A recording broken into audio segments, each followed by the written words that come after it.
Hello, world, and welcome back to the Millennial Outliers podcast. I'm one of your hosts, Justin Deal, with my co-host and right-hand man, Tyler Argent. Morning, Ty Guy. How we feeling? Doing great, bro. Good morning. That's what I love to hear. We're ready for a best day ever.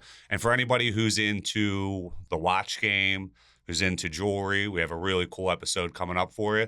Good friend of Tyler's that I've had the opportunity to meet. I'm going to let Tyler kick off that intro. Awesome. So yeah, we got my buddy here, Austin Shvarts.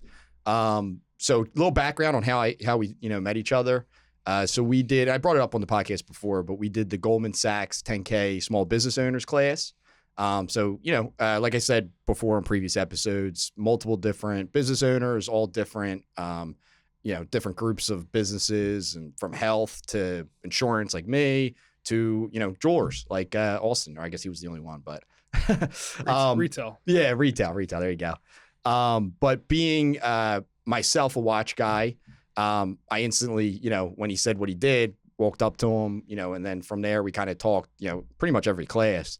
So figured it'd be awesome to have you on, Austin, and no further ado, welcome to the podcast, brother. Thank you so much. Thanks for being here with us this morning. Yeah.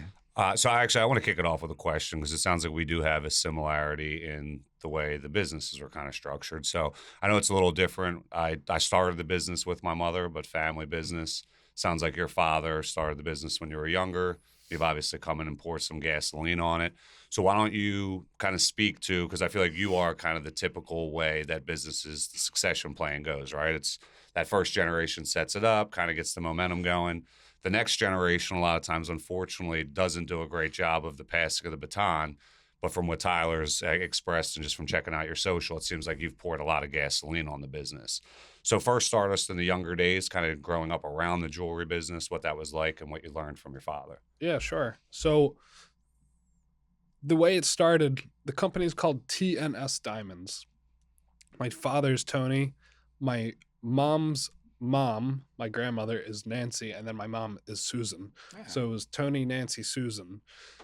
And throughout my whole childhood, it was my dad and his in-laws running the company.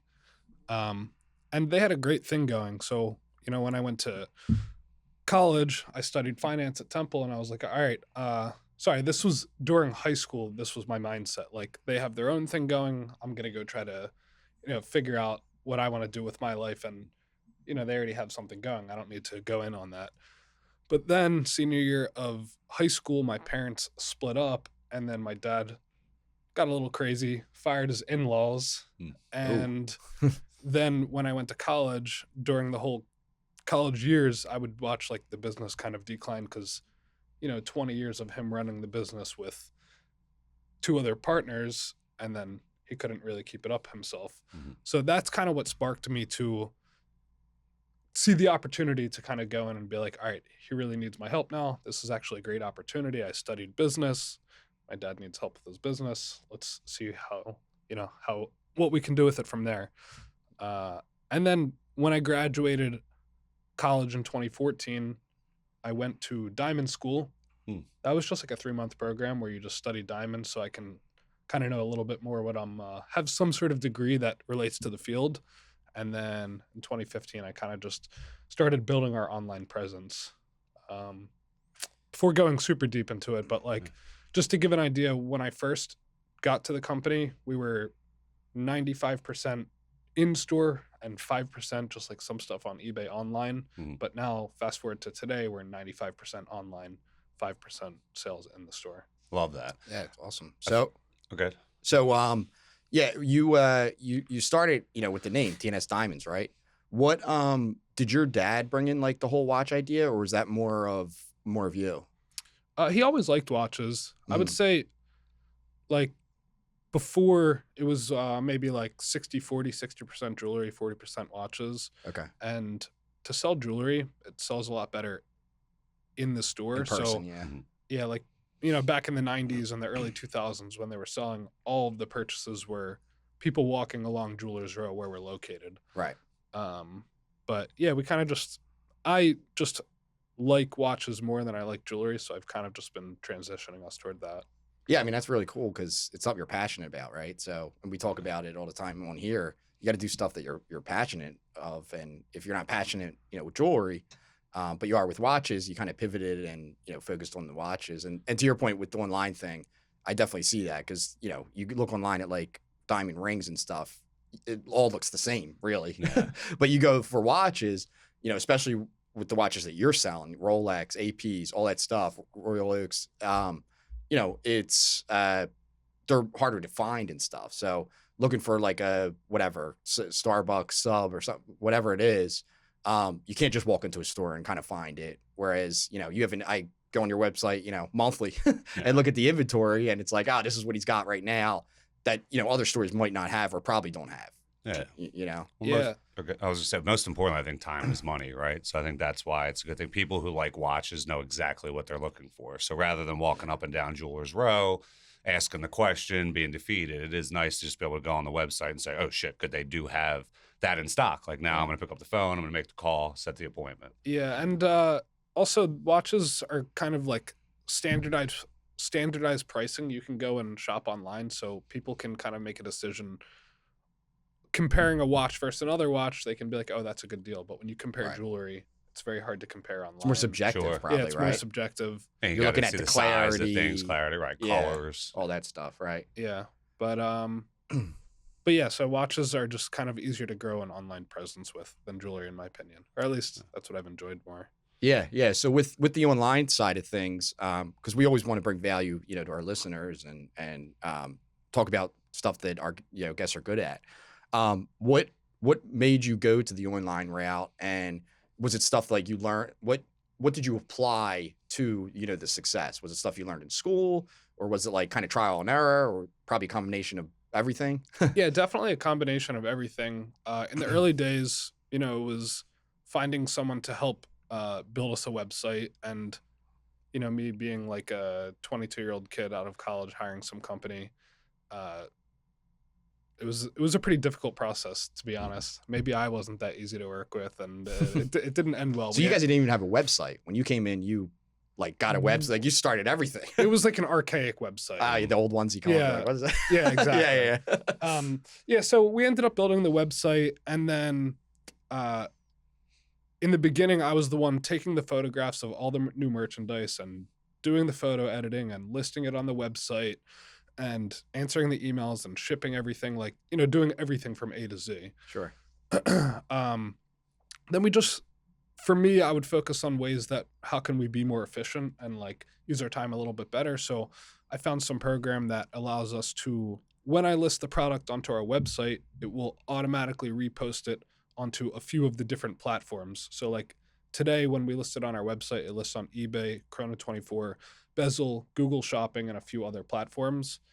And then once we kind of started to get a flow and like, all right, we have a lot of inventory coming in. I can't be the one doing all of this work all day long. That's when I hired someone.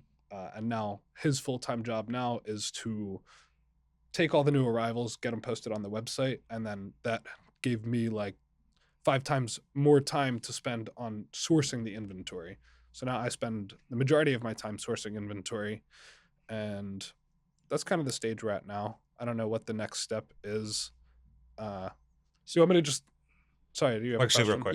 Yeah. Go ahead. I was going to say, I wanted to bring up a point that you were saying earlier, because I think it's really important for that transition, for the succession of the business. I say this all the time with my kids. I would love for them to go work for a large corporation and then come back to payday and work with us to bring different ideas. Right. And that's why I love what you were saying is you went to business school. You're like, yeah, family's got this. They've been doing that. That's their lane. I'm going to go learn these other skills that are going to help me further my career. And, just through the way God works. Right.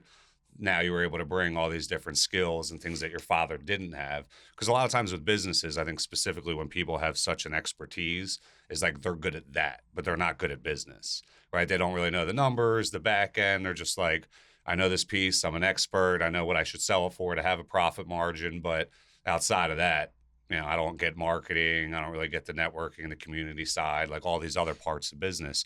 So I think it's so important.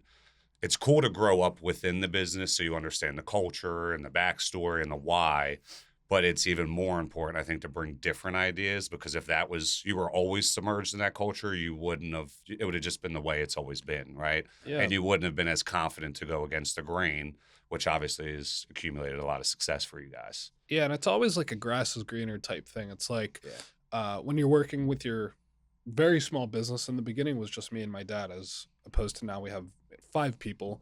But whenever I had an idea, I had no one to bounce it off, no colleagues, no coworkers, except for my dad, who's just, his response would be like, well, whatever you think. I'm like, all right, thank you. Yeah. So then, you think like you want to work in a bigger company where you kind of get to feel that sense of like a community. Culture. Yeah. Yeah. And I did right after college do like the Like an internship. internship with Enterprise. And it's cool to work with people, but then you're like, you're told what time to come in, and You're a number. yeah, exactly. I hear they have one of the best training programs out there, though. Yeah, I actually heard Enterprise. that too Did you before. did you like the sales training and like the overall onboarding? It taught me to work hard for sure. Okay. Yeah. And they do give you like a lot of different skills that probably translated in more ways than I might realize to today. Yeah.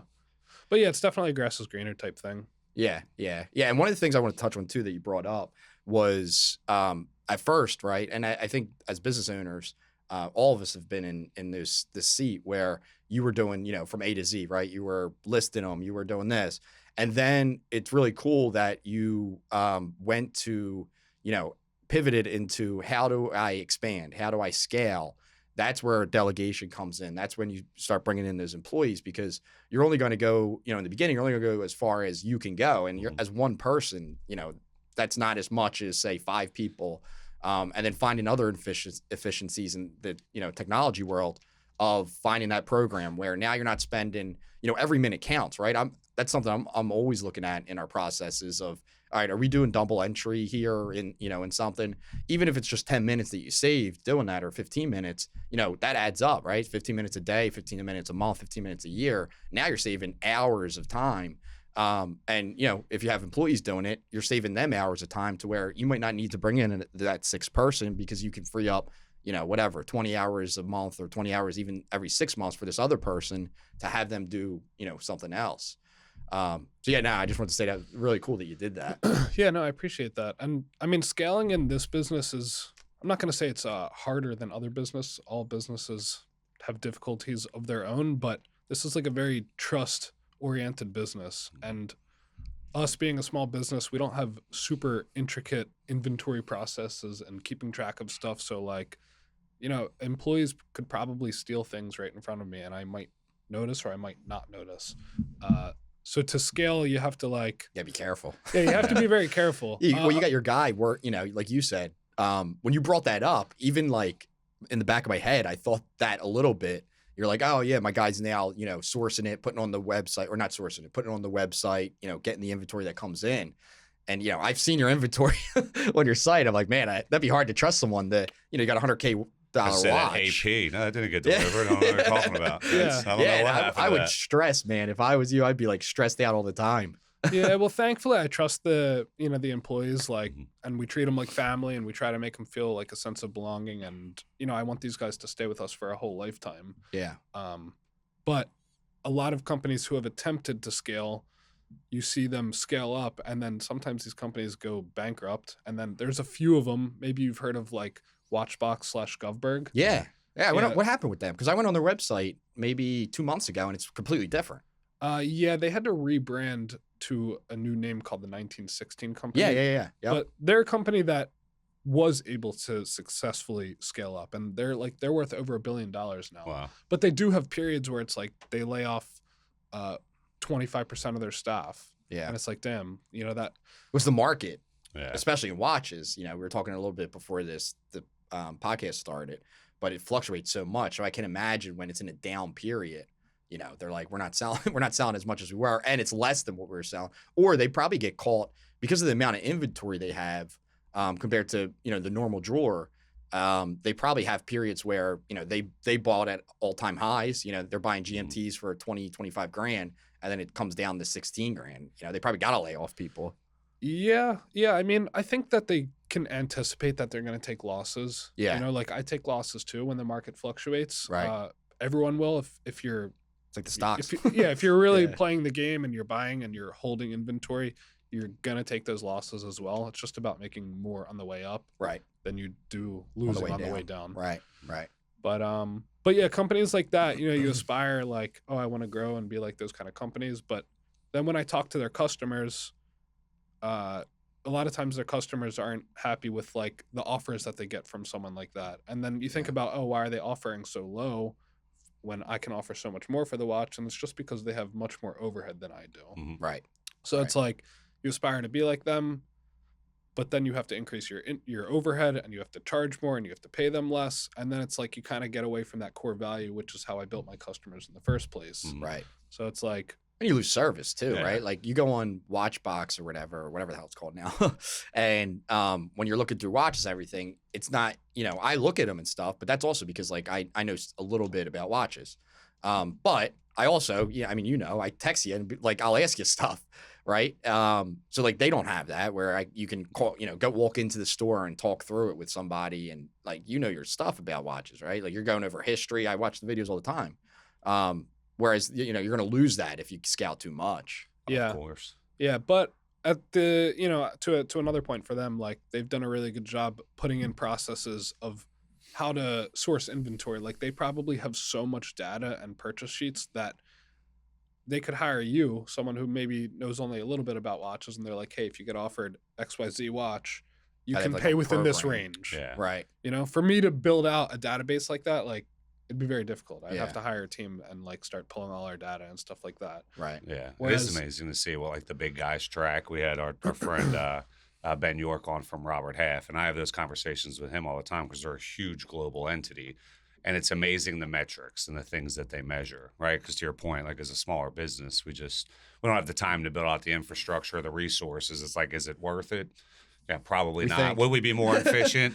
Yeah, I mean, for now, for where we are. I think to your point too, it's like, what is success for you, right? Like, how much is enough? How, like those, right? Like, do you want to be $1 billion brand? I mean, it sounds like it's a great concept, but it's like, right, you have to then have all this overhead. You guys probably run pretty lean, I would assume, Yeah. as the business.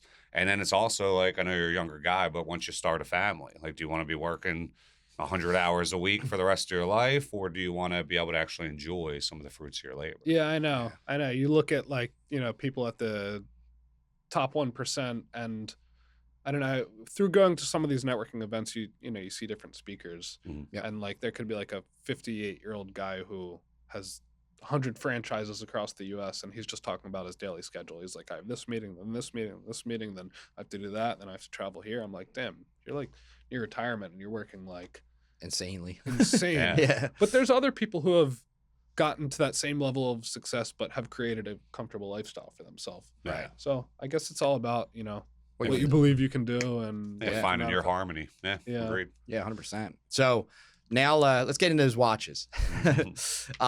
So, you know, when we first met, I think the first thing I brought up was Rolex, right? Because that's at the time that was my favorite watch too. And we were talking a little bit before this. I'm like, I'm kind of falling off it. But when I first talked to you, I remember you being like, nah, I'm not really a fan of a Rolex. But you know that they sell. So like, what's your thoughts on the whole Rolex thing? it's not that I'm not a fan of them. It's that we probably like that's our number one seller. Yeah. So I can't say I'm not a fan of them. Right, That- right, you true. know, they're but I just see them so many times. Like Mhm. for most people, they don't get to see a Daytona ever. Yeah. A Rolex Daytona is like the most That's all that pandy you sought got in. after. So for someone, they're like that's their dream watch. But for me, like I had 5 this week. So Yeah. I'm like, you know, I've had 1,000 of them. So Right. when I see it, it's not that exciting, and I Right. don't want to wear it. I'm like, oh, like another one of these. Whereas this watch that I'm wearing is something Yeah, that show it to the like, camera, Yeah, dude. put it up on Put the it up on the camera, camera. Yeah, Get it up this. there.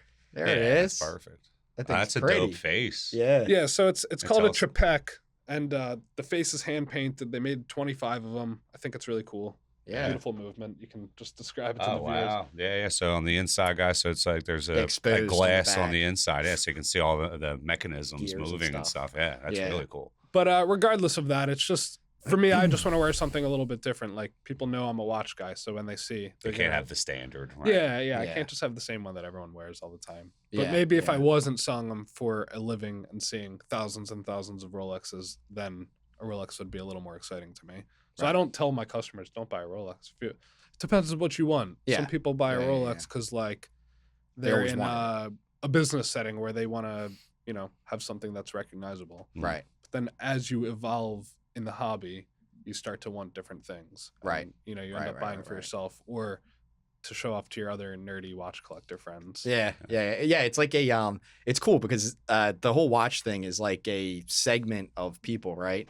To where, and I know you run in this all the time, but I run into it too. Where like, say I'm wearing this or whatever, watch people recognize it, right? Like if I see somebody with a sub or with whatever it is, AP or something, like I'll recognize it and say something. I'm like, oh, dude, that's a sweet watch. But like people who aren't watch people, they probably don't even like. No idea. You're not a watch person, I'm right? not, so I So never like you wouldn't know. even think to ask like, yo, that's a whatever. Yeah, I get that with sneakers, right? Yeah, Like I'll say, right. I'll know the exact name and like, whatever the street name for the sneakers are. And Right. I would compliment somebody, be like, oh, those cherry threes. look Yeah, it's the real same kind dope, of or- thing. right. Like, hobbies always have that where, there's a group of people that are really into it and they recognize that.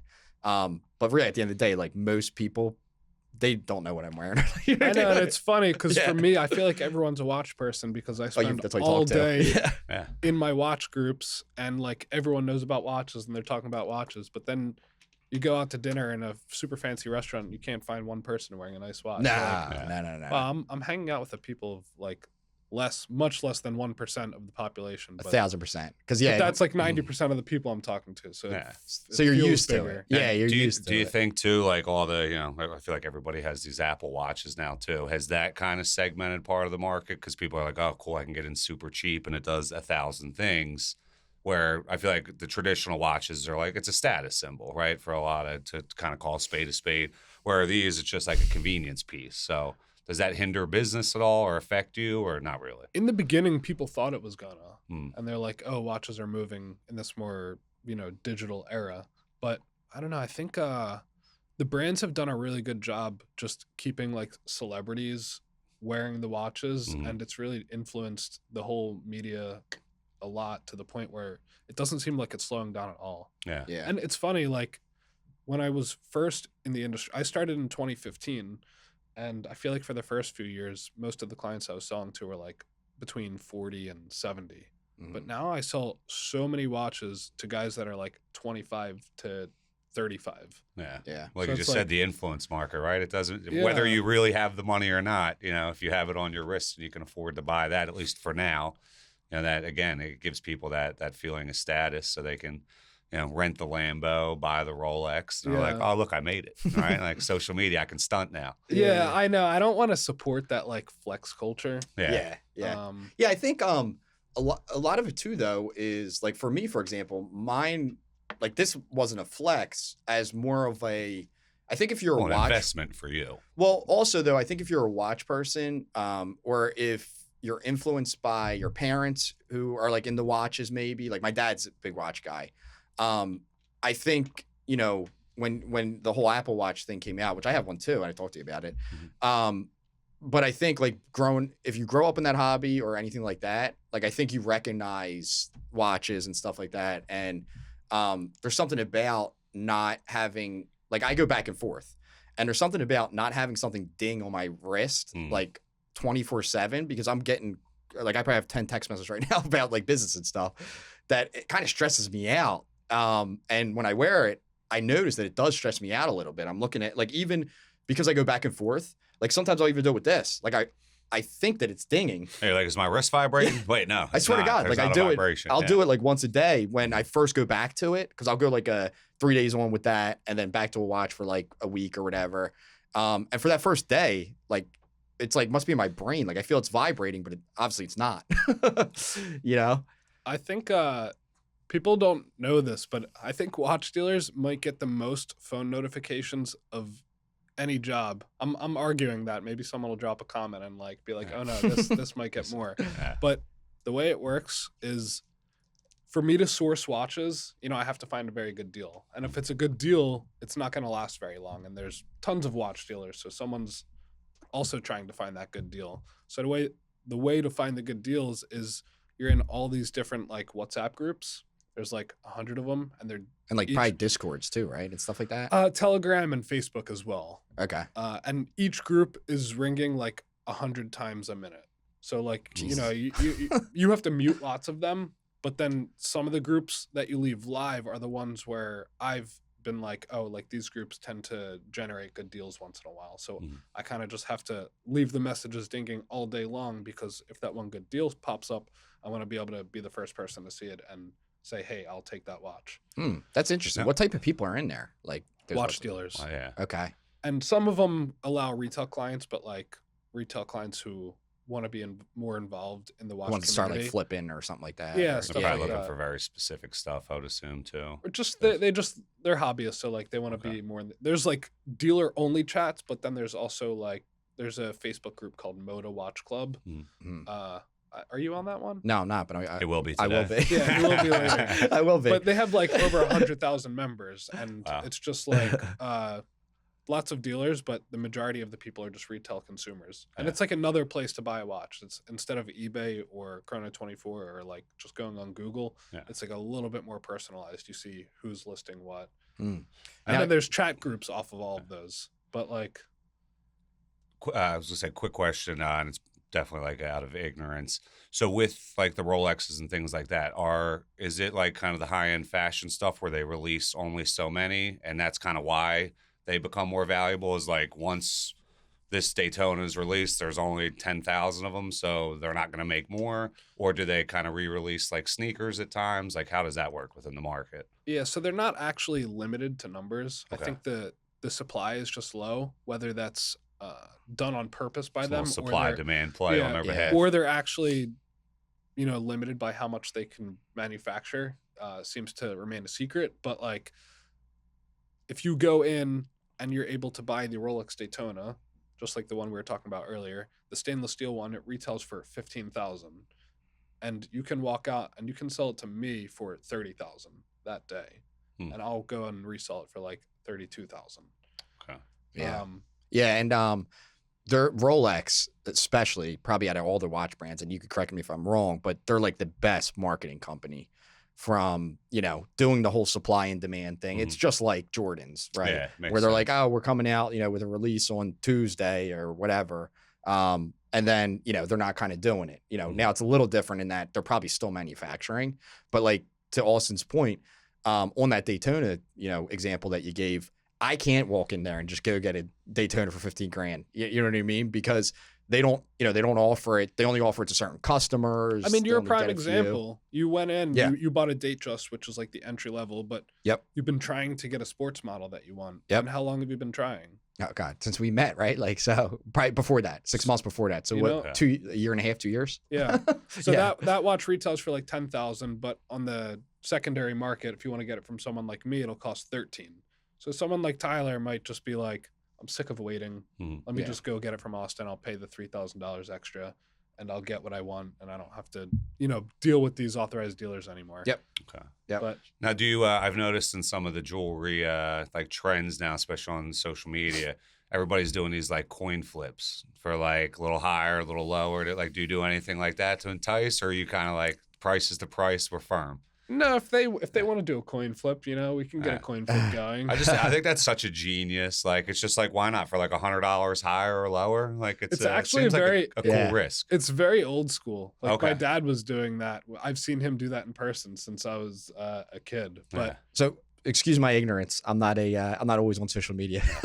What is this coin flip thing? So people will they would walk in to Austin's place and they would, let's say, would you say 15 grand for that Daytona? He would say 15. They'd be like, I was really looking for like 14.8. Right. Sure. And also be like, all right, well, we'll do a coin flip, 14.8. If you get it, 15.2. if I get it. That's So interesting. he has the opportunity to make a little Yeah. extra money. Yeah. Or, I feel like you create Or eat a raving little fans bit. on that Yeah, though yeah, too. yeah. Because like now they're like, all right, he's willing to work with me. It comes down to a heads or tails. I have a 50-50.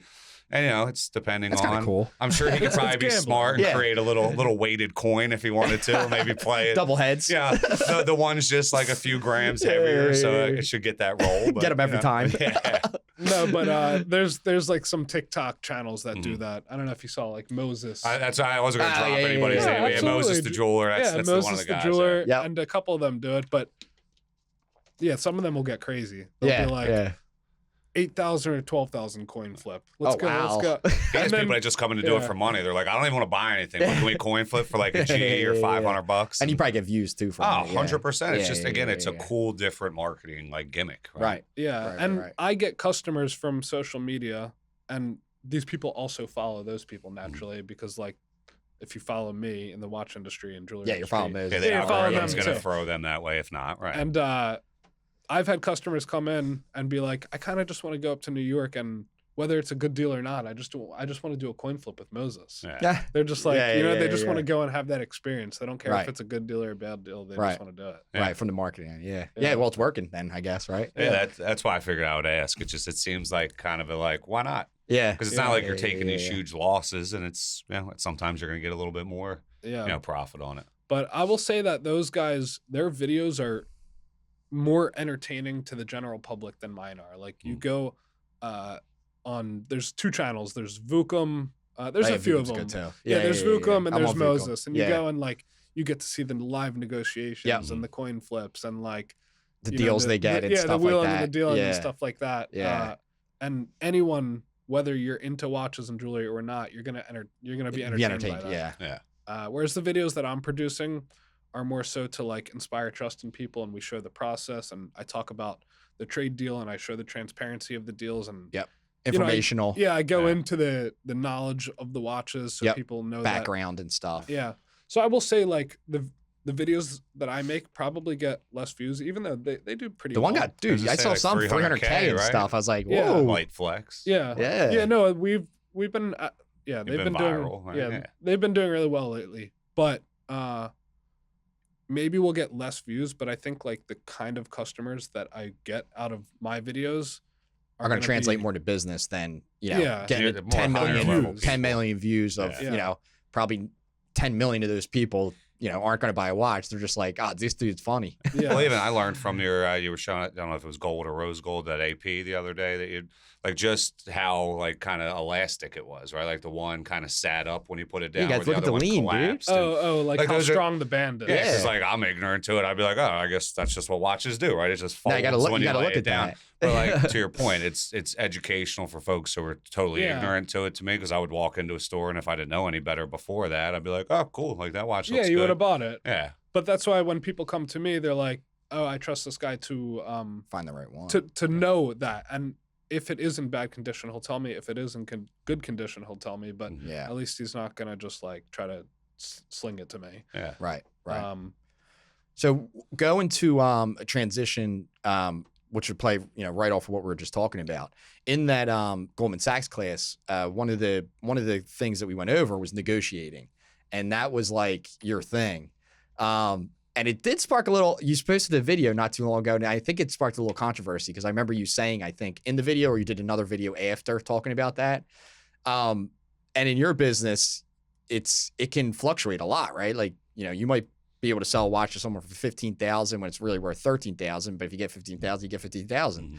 So just talk about like the negotiation process, and a little more deeper into like what makes you tick when you're looking to do a deal and everything like that.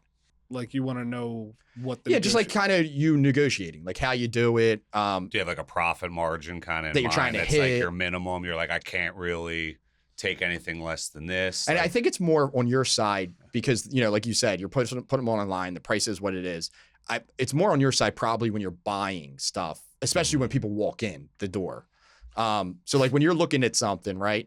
Say I bring in this, and I'm not a good friend because you would give me the best deal, right? Absolutely. But I come in, I'm a random guy, and I'm like, yeah, I want to sell you this. The value, right? And where are you what are you starting at? Like, how's that whole kind of process work in your head? Yeah, so we stopped. We did try to do a live negotiation. Oh, I but, remember. Uh, I thought it was does good. spark too much controversy because, like, the goal of a negotiation is to buy it for the lowest price. Not to the point where you're going to, like, really take advantage of someone, but you don't just start at the highest price and, like, you know, you give them your top offer, then it's not a negotiation. Yeah. So, I don't know. I think when people watch videos online, they like to see the consumer win. Yeah. So, like, when the I remember dealer- talking about this. Yeah, when the dealer wins, like, you know, people just come bashing in the comments. And, you know, my opening line, like, whoever gives the number first is at the disadvantage. And me being a negotiation specialist, we're a pawn shop as well, I'm negotiating all day long. I always ask people, like, do you have a price in mind?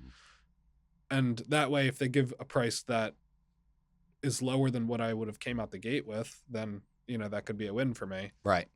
Or they might come out really high and I might just, you know, kind of see that, like, this isn't going to go anywhere. It's going to be unrealistic. Or, you know, it just starts the battle off in a sense. Yeah.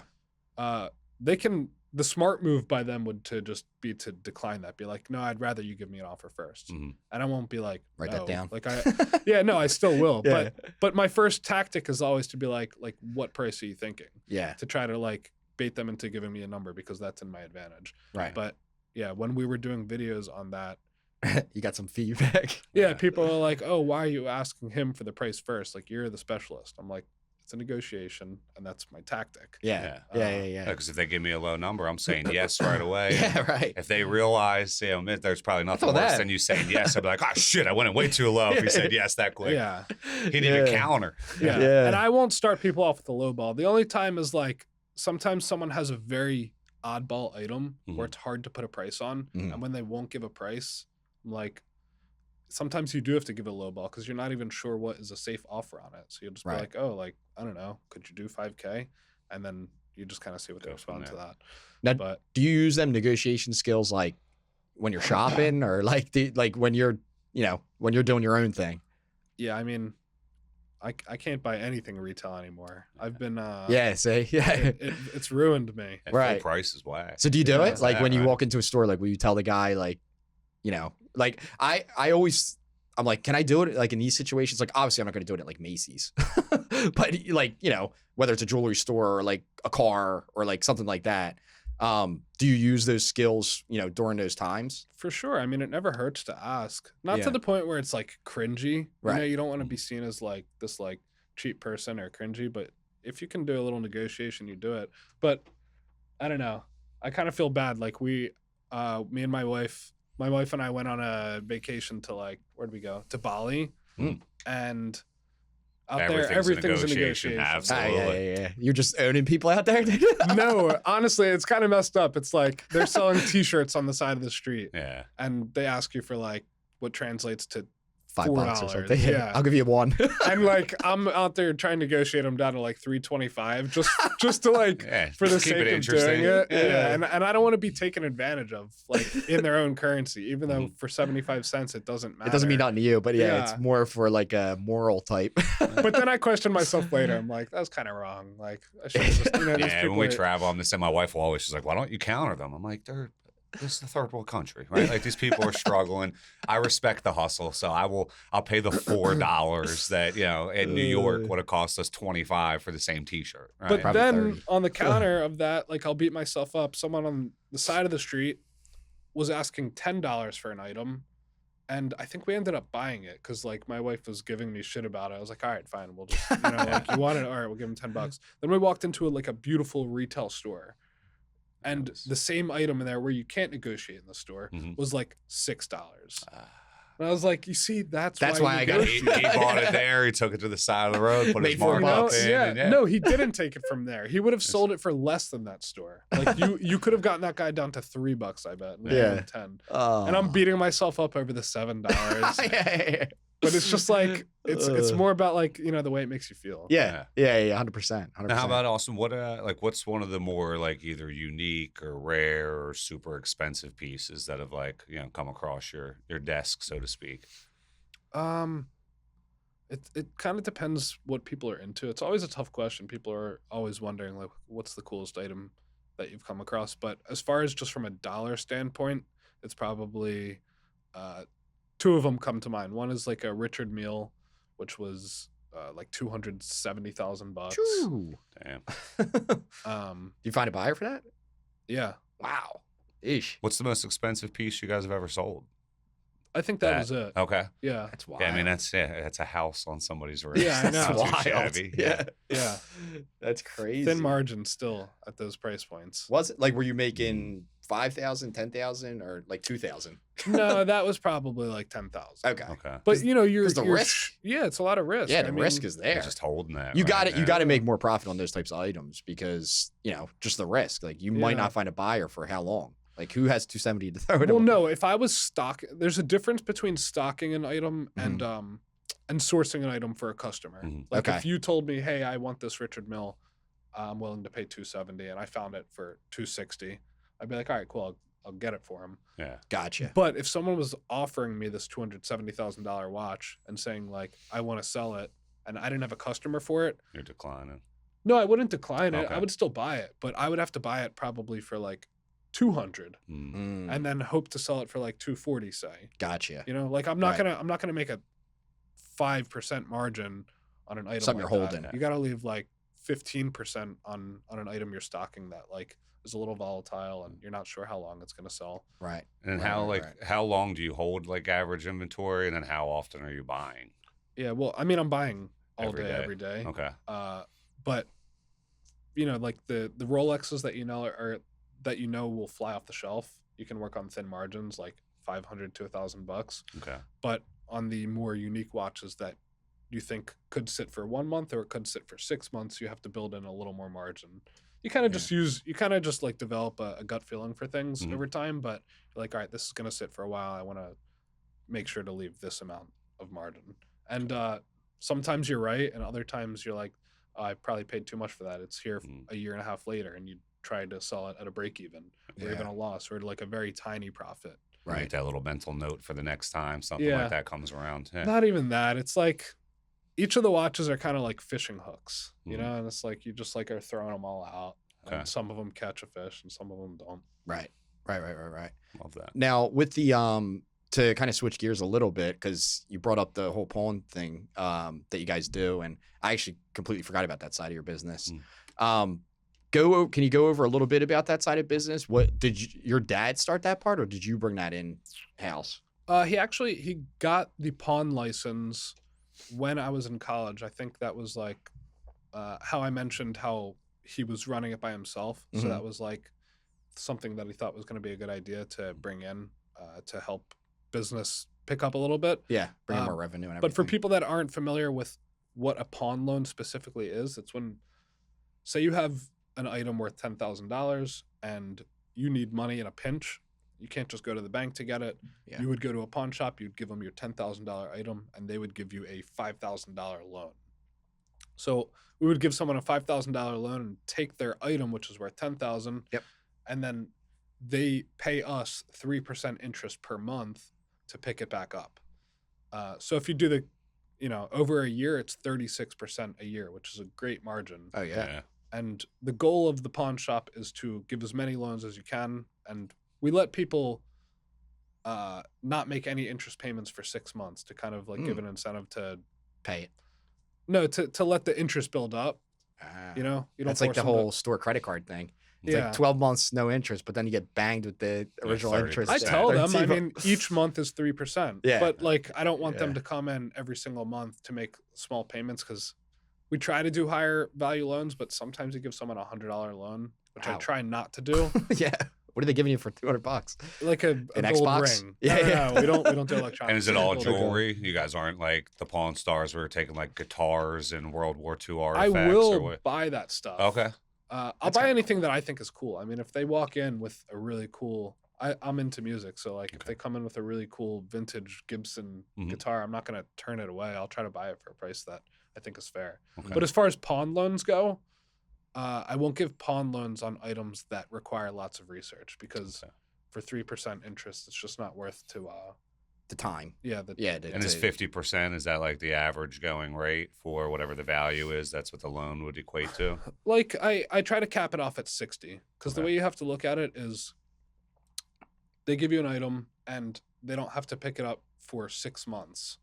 Sorry, on the 6th month, I have to send a 1 month notice that they're going to lose the item. Mhm. So I technically can't sell the item for 7 months. Okay. At That's that gonna be my point, next it's question. Yeah. at that point it's 21% interest they already owe, right? So they need incentive to pick the item back up. Mhm. If I gave them 90% of what it's worth, 7 months later, Yeah, keep it. they're Yeah. going to owe me more than the item is worth. Yeah. Mhm. So Yeah. now they have no incentive. So like Right. 60% is kind of like that cap where it's like, if they don't pick it up, cool, we will make a little bit extra money. Yeah. But I prefer them to pick it up. You know, you kind of want these customers to like Keep be coming. pawning with you, for a lifetime. Yeah. Yeah. Now, how much are you doing this? Like, is it kind of daily? Is it like weekly, monthly? It's daily. Wow. Yeah, I mean, I invest a lot advertising the pawn business because it's kind of a business that keeps you recession proof. It's like Mhm. during a strong economy, our sales are great, but during a weak economy, pawn loans grow. Yeah. And Yeah. And 3%. I mean, you're not going to find a better interest rate on No, anything out no. there. And you kind of can do some simple math. If you can get $1 million in loans onto the street, that would 6 generate months, 21%. Ooh, you're doing good, right? 36% a year. So on $1 million in loans, you would generate 360K. Okay, Yeah. Can't beat that. Yeah. Yeah. So, are you, a lot of the times, are you like, do people always pay their thing, or like, are you selling a lot of their stuff, or like what, like percentage wise, what would you say of people who just say like, Actually, come pick it back up. Yeah. I would say like 80% of people pick their stuff up. Nice. Okay. That's a big chunk. Yeah. And then the rest, you're kind of, what do you sell this stuff, or? Yeah, we sell the stuff. I mean, we more so than other shops, we really give them a chance to get the stuff. Like we send them the letter, we call them. Yeah. Try to get in touch with them. Yeah. Yeah. You do have to separate the personal from business, like dealing with pawn customers who are, in need of loans. I'm sure it's like their grandmom's ring, and they're like, Yeah, yeah. but you can't Yeah. get attached to the stories. Like Yeah. it's hard sometimes, they're like, Well, plus, have I mean, someone crying in your face and you're like, I really just have to separate this, and it's business. Mhm. and do they come in and like do that? Like, is it like awkward? Sometimes, yeah. Yeah. Because I'm sure you kind of come off like this heartless guy, but you're like, I literally hear these stories all day, every day, and Yeah, I'm sure it's half of them are made rough. up, right? So I Yeah. can't buy, everybody's sob story. Yeah. The only thing with the pawn shop is like people hear the word pawn shop and they get kind of turned off. Mm. So we do have 2 separate business entities. Like TNS Diamonds is one, but then we actually have a Google business listing called Pawn Shop Philadelphia. Okay. So I don't it's know. Like, are they different entities? They are. Okay. Yeah. Okay. So you have That's them smart, separated. though. Yeah. Yeah, you have that's In the separated. same address, though. you Right. know? Right. Most people aren't that smart. No. Yeah. Yeah. I would see Yeah. 2 different businesses and be like, oh, maybe they're just sharing off whatever. Right. Yeah. shared Yeah, building it's a or split. whatever. There's just Yeah. a wall in between. Now, how about, do you have like a decent amount of like VIP clients that do give you, they're like, Austin, this is exactly what I'm looking for. This is the price range. Like, are you doing a lot of that hunting for people as well? Yeah. So I will say that that's kind of what the social media is like propelling in a sense. All right. So the way to look at it is before we would list the products on our website, online, eBay, Chrono24, and someone would go on there, they'd buy the watch, you'd ship it to them. You might never hear from them again.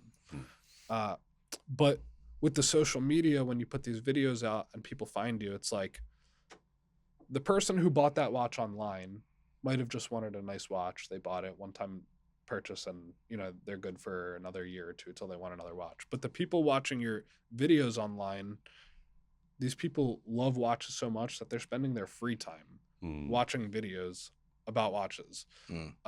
So when you get a customer like that, that's like they're like 10 times more valuable. Yeah. The kind of customers that I'm able to collect through the social media are like these guys who need a new watch every single month. Right. So yeah, to answer your question about that, those kind of customers are often like, hey, I'm looking for a specific watch. Can you go out and find it for me? Yeah, and you'll source it. No, okay. Yeah. So real quick, and I don't know if you can talk about it, but if you can't, just say we'll skip it. When we were in the class, you had that cool celebrity who purchased, some watches from you. And I know there was like kind of a trade thing where I think you might have gave him a deal, and it was like, all right, can you post me on social media and share it and all that stuff. One, can you talk about that one? And was there any other like celebrities or anything like that you've done work with? I don't want to drop his name because it wasn't the most entirely pleasant experience. I remember. Fair. I remember.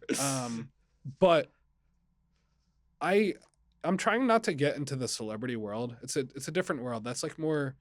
There's YouTubers out there that do deal with the celebrities, and it's a very flashy lifestyle. You got to be driving around and the Lambo and yeah, and like doing the crazy videos and taking them out to the club. That's just not my vibe personally. Yeah, But the yeah, kind of customers that I am getting now are like CEOs of corporations that you might have heard of, and these people, buy a watch like it's a drop in the bucket. Right. And those are the kind of people that I'm looking to get. That's where your target market is. Yeah. Yeah. And also, what kind of like sales follow up stuff do you guys do? Like, what are your touch points? Like you had mentioned, so a lot of these people who are watching your videos, do you do like client appreciation stuff for your bigger guys? Do you have sales flows that once they interact this way, they're on like email marketing? Like, what kind of campaigns do you guys do in your industry? We're just starting the email marketing Okay. after it's been way too long. Just haven't. I know like that really helps with the trickle down sales, but we just haven't put the time and effort into like making the email list. But hopefully that's going to start soon. Signed up for MailChimp. Okay. There you go. And Do you guys already have like a landing page that you are collecting a lot of your because obviously you have like their credit card info and stuff, but do you get like email addresses? yeah, we get their email and Okay. stuff. I don't have an actual like newsletter sign up, Okay. but maybe we'll do that if we find that it has some success. Yeah. As far as like client appreciation, if someone is a good customer, I'll maybe just like put an extra gift in the box for them, like Okay. some sort of watch related item that they'll think cool. Yeah. A Rolex hat or something like random. Yeah. The little People love travel the hats, case the or jackets. whatever. Yeah. But my head is like spinning all day long where it's like I'm just trying to accomplish the tasks that are in front of me, Mhm. where I'm not really putting enough effort into like these bigger level Appreciation stuff. yeah, and all like that stuff, appreciation, yeah. like efforts and stuff like that. But it's definitely something on our radar for the future. Well, Right. and because a big thing that you're doing, and I remember you talked about this in the class, is like you mentioned it on right here on the podcast that you're sourcing a lot of stuff, you're trying to buy a lot of stuff, and you're all in these chats. Your phone's ringing all day. I remember you talking about you're like on eBay, you're on Reddit, you're like all over the place to try to find good deals. I guess the next phase for you probably, and correct me if I'm wrong, but is getting someone in those shoes, that can do that for you. And, I'm sure that's difficult to do because you have a lot of knowledge and that whole gut feeling. But if you want to scale, even more, I think that, getting someone in those shoes is important. And then you move to that appreciation and you move to other stuff, right? Yeah, that I was thinking about that earlier and figured it'd be a good point to talk about, but it's so hard. Like, I'm sure. I have a wealth of knowledge and market data that floats around in my head from 9 years of doing this 12 hours a day. Like I'm on my phone nonstop researching all this stuff. So to kind of groom someone into that position would be really tough. And to get them to want to work for me if they're that good and that knowledgeable would also be tough because they're like, I could just It's almost do like this you got to on bring in my a own. partner or something. No, I think maybe through the social media and generating leads where the watches I buy oftentimes like in the networks are make or break situations, like posted for 60K. I know it's worth 65. I comment sold. If you comment sold, there's no going back. So it's like I just bought something for 60K by writing 4 letters and clicking a button. Yeah. So to kind of pass that on to someone else, it's risky for me. Oh, 100%. And it's probably like very nerve-wracking for them. I'm sure. If I screw up, I'm going to lose Austin 60 G's. Yeah. Right. Yeah. But the clients that reach out to us directly, it's not as like fast-paced. It's like they reached out to TNS Diamonds because they like our company in general. So, you can take an hour to research it and get back to them and ask for more information and maybe ask like a colleague, hey, I'm going to offer this. Do you think that's a good price? Yeah. Right. So if we can generate more leads like that, then that would be the way to scale. Then you can free up that time. Yeah. How often do you like run across or do you see like fakes, knockoffs, and like how good are they today? We've done that in class. Yeah. I've tested this man. Yeah. We've tested him. He knows his shit. They're good for tricking the average person. Okay. Even like if someone's wearing it, I wouldn't be able to tell, but if they hand it to me and I start looking at it, You can tell like weight, certain like looks of it. Feel. Yeah, he was telling me like, no, this feels, I can't even tell, because one guy brought in, remember Mark or whatever, he brought in, I think it was a GMT. And I'm looking at him like, this thing, it looks real and everything. Like I couldn't tell, but like had like, there was something on the inside, I think, that you were like, yeah, it doesn't have, the logo here or like whatever. Yeah, I think he handed me the watch. He's like, "What do you think?" I was like, "It's fake." I was like, "Damn, you're good." He's like, that was quick. But no, there are some really good fakes. Like they sell $1,500 fakes. Yeah, I've seen them. Yeah. And those even I could pick up and might be like, oh, this looks pretty good. But then if I get magnification, especially if you start disassembling the watch, is when you can tell. Yeah, but like what, the gears are different and stuff like that. It's just the level of finishing. Okay. Like Something's when you a start little sloppy. disassembling your watch, they didn't skip a millimeter. Like everything is professionally finished. Right. But these manufacturers who are trying to produce them for cheaper, they have to skip steps of finishing. Otherwise, it would be too expensive for them. They'd have to charge $10,000. Yeah. Yeah. Right. So that's kind of where it comes into play. But we'll see. I mean, maybe technology will get better in the future and Gets the tougher. fakes will get better. Have you ever been burned? Like, have you bought it? Because you're online, you're looking at pictures. So, like, have you ever been burned and bought something, then, like, say a Rolex, and it comes in and you're like, oh, shit, it's fake. Yeah, well, this business it's like a reputation business, and I don't pay anyone $1 before I get the items. Sometimes people, it's like hard for them to wrap their head around that. They're like, someone just mails you a they ship Rolex it to you first, and then wow, okay. Yeah, so nobody gets paid until it's in our hands, and that pretty much eliminates. And you've always done that way? Yeah. It's like it makes sense. There's it does that make sense. authentication process. Yeah. That's why I asked, because I always, like I said, I'm a sneaker guy, and I've always been amazed. Like I'll watch some of these guys, and they know like the smell of the shoe by like slapping the sole, the noise it makes. And you're like, because for shoes, it is the knockoffs are like so good. It could be like a few stitches or just the wrong way. But to your point, that's the finishing, right? Yeah, and like if you yourself wanted to start being a watch dealer. In the beginning, you wouldn't have that right. You wouldn't be like, I'm a watch dealer, ship it to me first. They'd be like, well, who the hell are you? Yeah. So usually people like that, they start buying from dealers first, who they feel comfortable paying. And then it takes like years. And once you build up your name and enough people can say, hey, he's good, I've done deals with him, I vouch for him, then you can start getting stuff into your hands first before paying. All right. Well, we're here getting to the end. And before we end the episode, I always ask this question. So, can you share a failure that you've had, whenever in your life, whether it be business, family, whatever, and you overcame it and, you really learned a lot from it? Yeah. This is probably the worst one from last September. Well, it was recent. Yeah. I don't even know. I may or may not have shared this with you, but basically, being in the business since 2015, and dealing with these expensive items every day, I got super comfortable. Basically, I got so comfortable wearing these items around, and like in the summertime, short sleeves, you wear it. I'd take a video for the store, I would leave, and I got a little bit careless. Like I forgot the danger of this business, and I was wearing a $150,000 Patek Philippe. Wore it home, got out of my car, and two guys ran up with guns. Oh, wow. Holy shit. Now I didn't know this. Yeah, laid me on the ground, took the watch, drove off. And I was contemplating the whole business at that point. I was like, like I'm trying to start a family. Like, was at your house? Yeah, it was at my house. Oh my God. You think they were following you a little bit? They had cased you? Yeah, they probably cased me. Because the detective said that they got off the exit to my highway exit 2 minutes prior to me getting off. So they were already waiting at the house.